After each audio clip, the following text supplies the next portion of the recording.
सतकरतार सिंह जी, जी। धन गुरु नानक देव जी महाराज जी, राधे राधे। महाराज जी, हमने अपने महाराज जी के दर्शन नहीं किए, पर आपके वचनों से उनके दर्शन होते हैं। महाराज जी, आपका कोटि कोटि शुक्राना। महाराज जी, प्रश्न ये है कि वो कौन सी स्थिति होती है जब हम निराकार रूप को मतलब रूप में दर्शन करते हैं? देखो, जो आपका स्वरूप है वो आकार रहित है। आकार आपका स्वरूप नहीं है और स्वरूप का कोई आकार नहीं है। स्वरूप जिस आकार को पकड़ लेता है वो उसी में तदात्म हो जाता है। वो होता नहीं है पर तदात्म हो जाता है।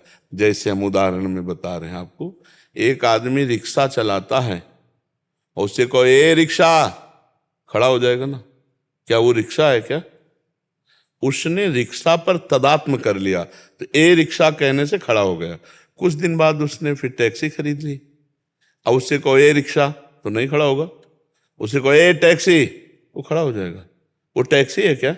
नहीं, टैक्सी में तदात्म कर लिया। तदात्म का मतलब समझते हैं ना, तन्मयता। तो ऐसे ही हमने इस आकार पे तन्मयता कर ली तो पुरुष, इस आकार में कर ली तो स्त्री। 83,99,999 योनियां और भी हैं मनुष्य योनि के अलावा। जहां जहां आकार में तदात्म कर लिया वो उसी तदात्मता के कारण अपने को समझता बसता वो निराकार है। आत्मा का कोई आकार है क्या? कोई आकार नहीं। सबके अंदर है लेकिन कोई आकार नहीं है। जो काला है कि गोरा है कि स्त्रीलिंग है कि पुरुषलिंग है, ये सब शरीर के हैं। ये सब लक्षण जड़ शरीर के हैं। वो अच्छा है कि बुरा, ये स्वभाव के हैं, ये अंतःकरण के।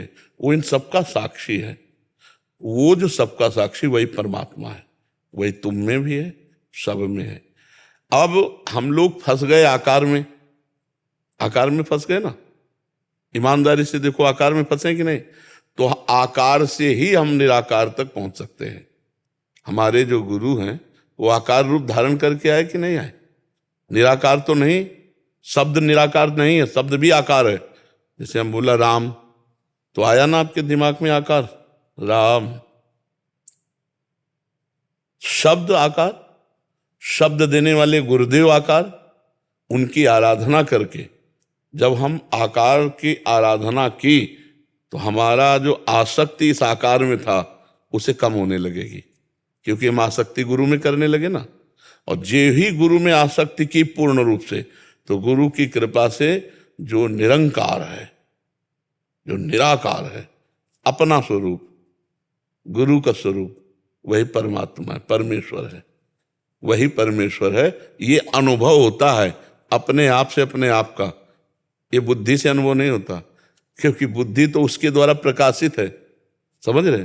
बुद्धि को जो बुद्धि तत्व में ज्ञान आया है वो तो उसके द्वारा आया है। वो उसको कैसे जान सकते? बुद्धि स्वरूप को नहीं जान सकती।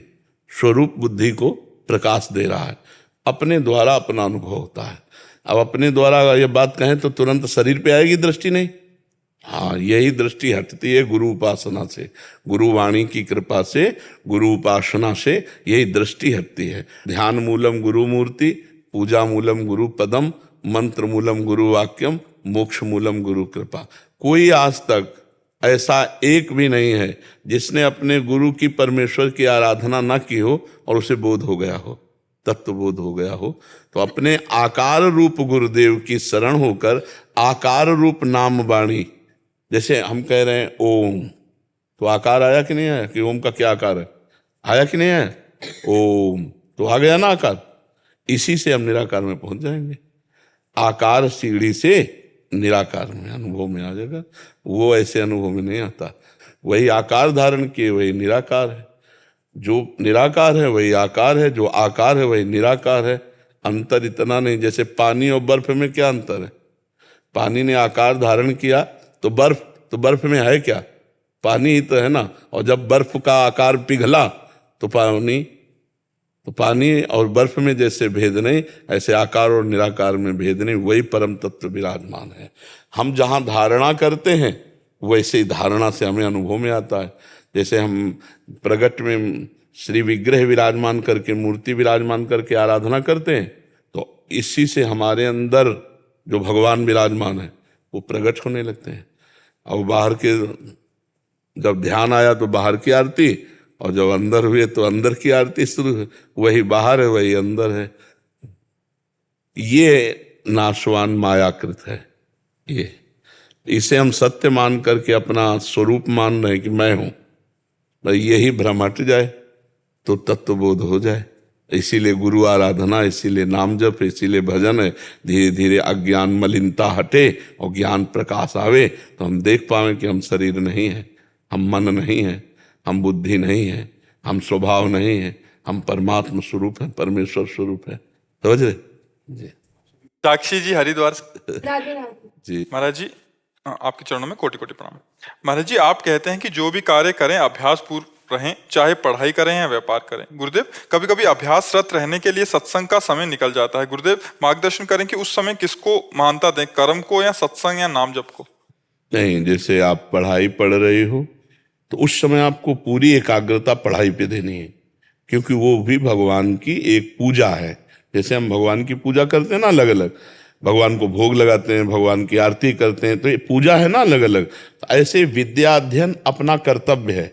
तो उस समय हम जब विद्या अध्ययन करने जा रहे हैं तो भगवान को नमस्कार करके पूरी एकाग्रता, अगर हम पूरी एकाग्रता नहीं देंगे तो उसमें हम असफल हो जाएंगे, हमारी पूजा जाएगी।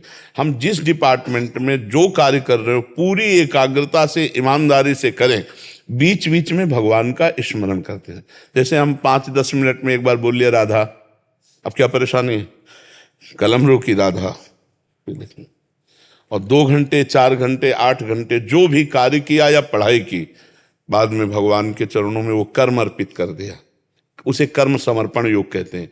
हे प्रभु, 6 घंटे से ये जो हम पढ़ाई कर्म कर रहे थे इसमें जो भी त्रुटि हुई हो और आपका जो भी विस्मरण हुआ हो, वो सब समय आपके चरणों में समर्पित। आपकी आध्यात्मिक उन्नति पक्का, आप आध्यात्मिक यात्रा कर रहे हैं। जब युद्ध अध्यात्म हो सकता है तो और क्या बकाया रहेगा। युद्ध में तो गला काटना है ना। भगवान करे मामनुस्मर युद्ध च, मेरा स्मरण करते हुए युद्ध कर। तो अपने लोग बिल्कुल मतलब 2 डिपार्टमेंट कर लिए, एक भगवान का डिपार्टमेंट और एक संसार का डिपार्टमेंट। इसलिए हम परेशान हो जाते हैं। अगर हम भगवान और संसार को एक कर लें तो समस्या न रह जाए। और एक ही है, दूसरा कोई है ले, उसी का खेल है और सबकी जिम्मेवारी है अपने अपने कर्तव्य का पालन।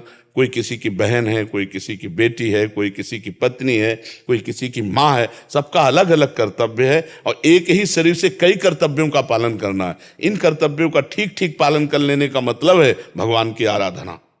दूसरे से सुख ना चाहते हुए हम अपने कर्तव्य का दूसरे के प्रति पालन करें, ये भगवान की आराधना हो जाएगी। आप हर समय प्रसन्न रहेंगे यदि भगवत आराधना में रहेंगे।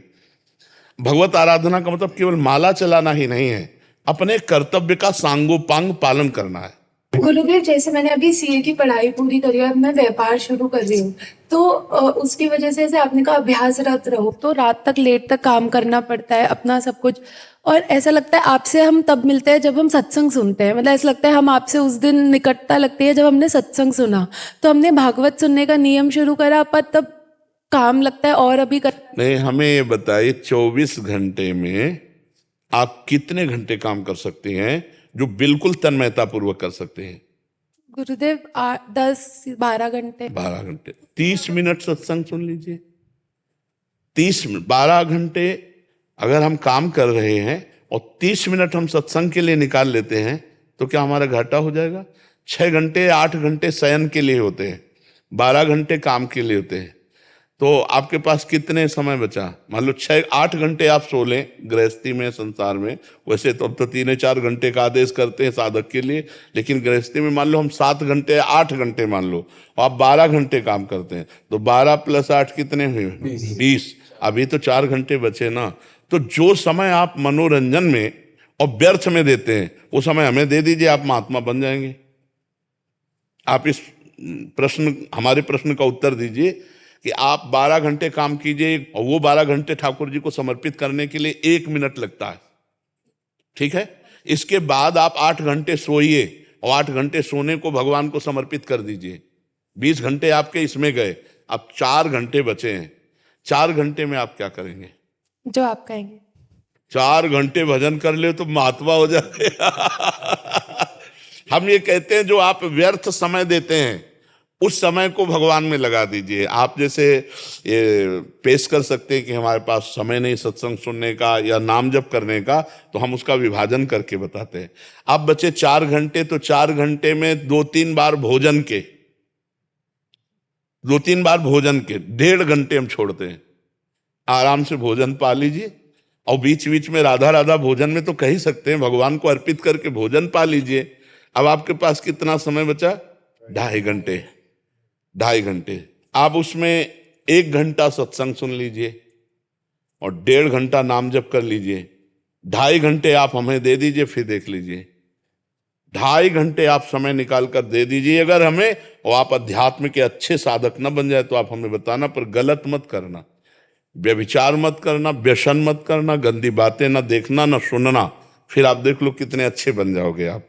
अगर आप गंदी बात बीच में करते रहोगे तो फिर आपको लगेगा कि मैं जो कर रहा हूं उसका कुछ अनुभव नहीं हो रहा है, क्योंकि घड़े में अगर एक भी छेद कर दो तो वो धीरे धीरे पानी उससे निकलता जाएगा।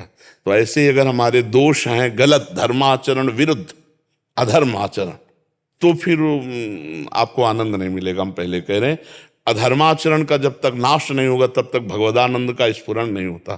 तो इसलिए हमें सहयोग करो कि आप जैसे बॉयफ्रेंड गर्लफ्रेंड, ये गंदी बातें जो भारत में आ गई हैं, आप लोग उसे स्वीकार ना करें।